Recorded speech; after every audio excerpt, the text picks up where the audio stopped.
Сердце бьется, как олень. Подожди, давай. Что такое вот это фосфогриф? Это от печени. Сука, 8 марта, блядь, близко-близко. И сердце бьется, как олень. Хватит прицепиться. Я буду гламурная. Че ты будешь гламурная чика? Ты будешь чика гламурная, да? Заебала, ты видишь, снимаешь?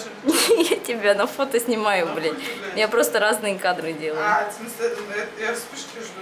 Какой, блядь, сука, вспышки, блядь? Со вспышкой? Я просто танцую.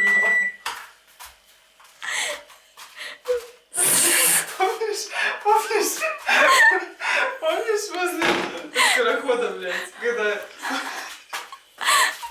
А, кстати, Паша работал в скороходе диджеем в ту Какой пору, когда Паша? мы туда ходили. Мой Паша. Маргун? Да, как у него правильно фамилия? Маргун, как сказал? Маргун? Маргун. Я думаешь, Маргунов как-нибудь зовется. Маргун просто сокращен. Как у меня сестра, как это у Королидзе фамилия, блядь, я говорю, Королидзе. Да ну, я думала, ты, говорит, прикалываешься, его так называешь. Может, Королёв какой-нибудь? Я говорю, Не кричи, не ори, пожалуйста.